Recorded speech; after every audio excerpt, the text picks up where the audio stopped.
The Grand Theft Auto franchise has sold over 465 million copies. That is not a typo.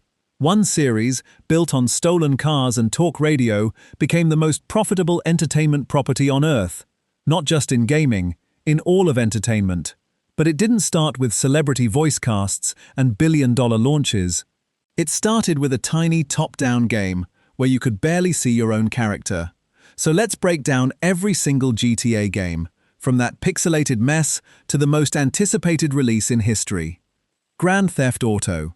It was 1997, and a small Scottish studio called DMA Design had a wild pitch. What if you just let players cause total mayhem?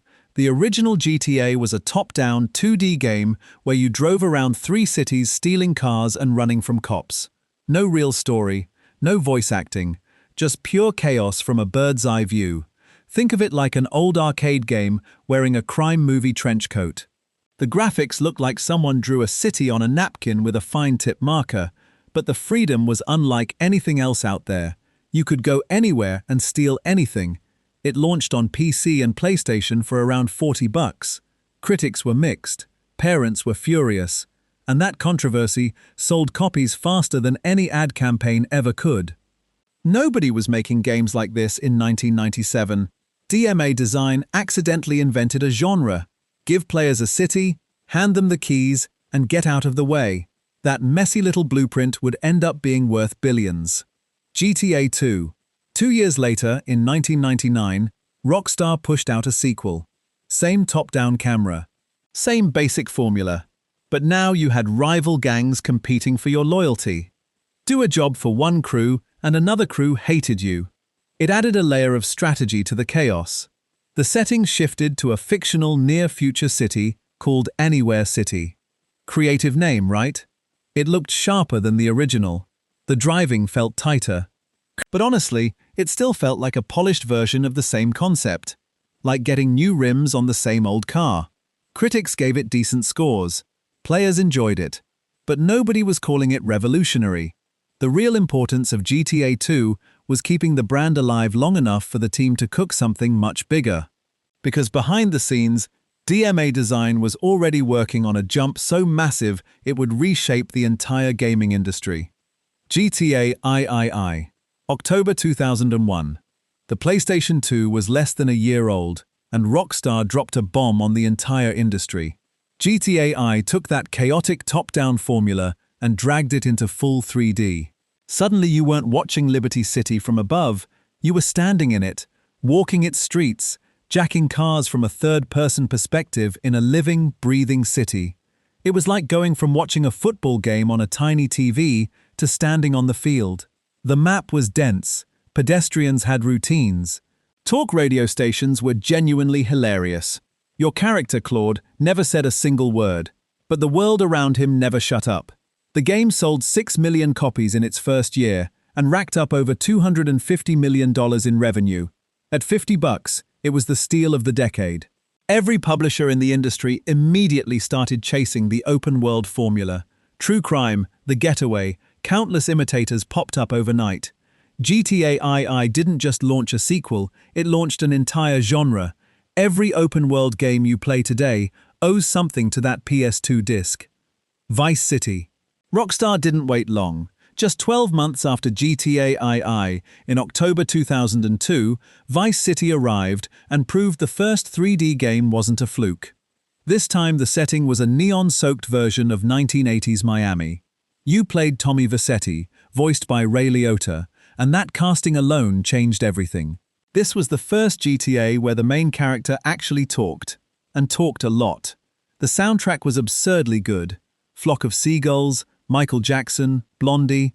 You could buy properties, you could ride motorcycles for the first time.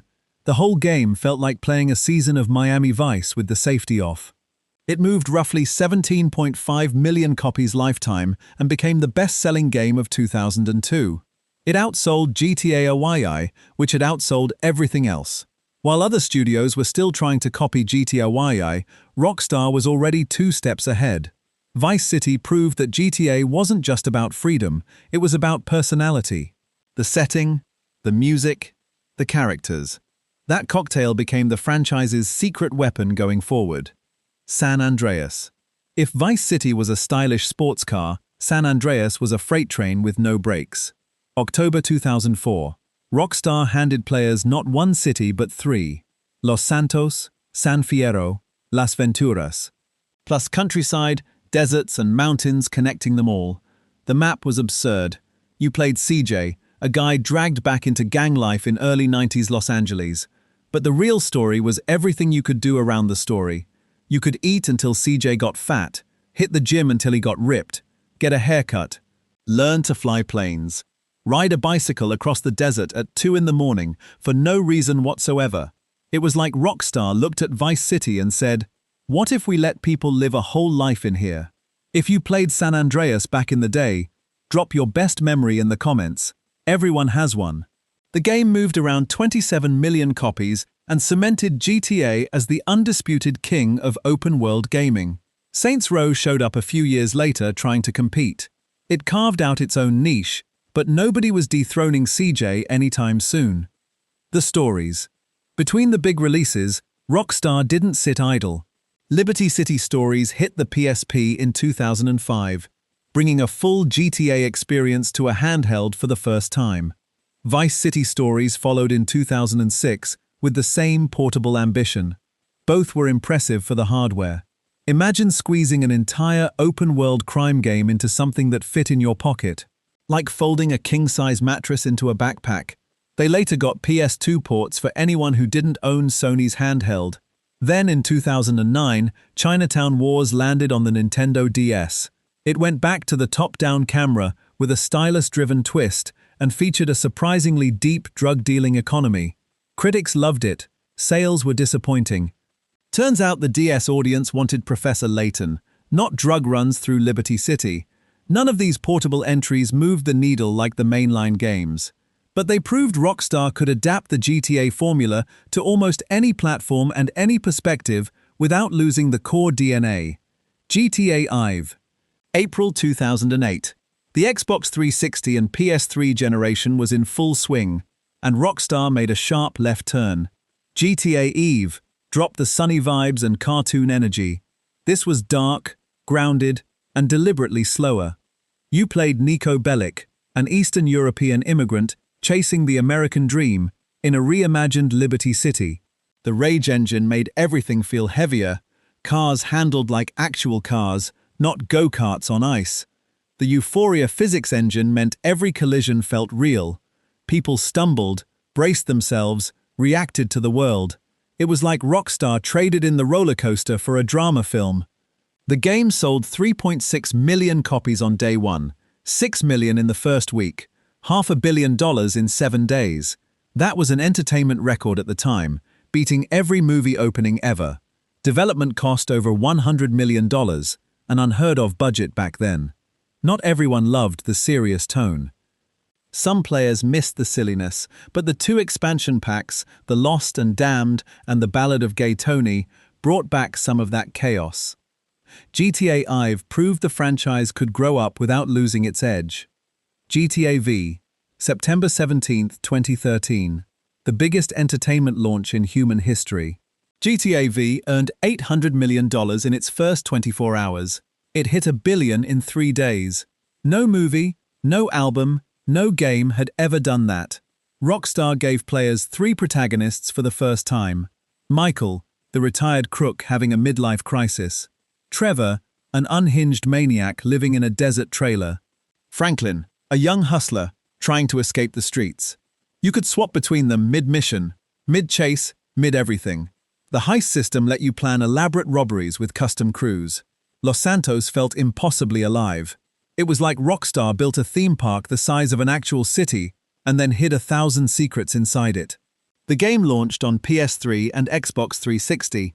Then it jumped to PS4 and Xbox One, then PC, then PS5 and Xbox Series consoles.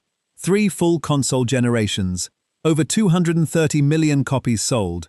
That makes it the second best-selling game of all time, behind only Minecraft. Hit the like button if GTA V was your first GTA. Seriously, the numbers suggest it was. GTA Online. Here's where things get wild. GTA Online launched 2 weeks after GTA V, in October 2013. At first, it was a buggy disaster. Servers crashed. Progress got wiped. People lost their minds. But Rockstar stuck with it.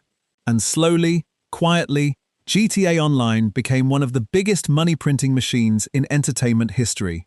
The game evolved from basic deathmatch lobbies into a sprawling criminal empire simulator. You could run drug operations and own nightclubs. You could manage a biker gang or launch cars into orbit with rocket-powered motorcycles.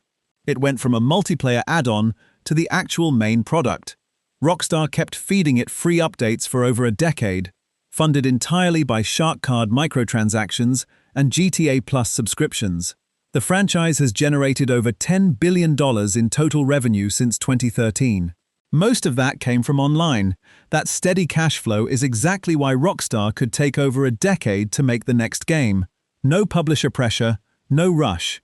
Just an endless river of Shark Card money keeping the lights on while the team built something new. GTA V. And that something new is almost here. 13 years of waiting, multiple delays, a massive 2022 leak that exposed early footage, and fans still didn't give up. Grand Theft Auto 6 is set to launch on November 19, 2026. The game returns to Vice City in the fictional state of Leonida. You'll play as Lucia and Jason, a criminal duo navigating modern-day Florida. Think Bonnie and Clyde dropped into a GTA world with a decade of technology behind it. The first trailer dropped in December 2023 and shattered YouTube records. Over 90 million views in 24 hours. Development reportedly cost over $2 billion. That's not a game budget, that's a space program. It's launching on PS5 and Xbox Series consoles only. No last gen, no PC at launch. Rockstar wants this to be the definitive next-gen experience. Whether it can match GTA V's absurd run remains the biggest question in gaming. But if any franchise has earned the benefit of the doubt, it's this one. From a napkin-drawn top-down chaos simulator to a $2 billion blockbuster spanning an entire fictional state, this series went from pixelated police chases to 3 protagonist heists, from Anywhere City to Leonida. It survived controversy, killed every sales record that existed, and somehow still has people refreshing Rockstar's social media like it's a stock ticker. Nearly 30 years of stolen cars. What a ride. What's your most replayed GTA game of all time? The one you keep going back to, no matter how many times you've finished it. Drop it in the comments. If this video helped you appreciate the full timeline, smash that like button. It genuinely helps the channel grow. And if you want to see how GTA V stacks up against every other open-world game launching this year, click the video on screen right now.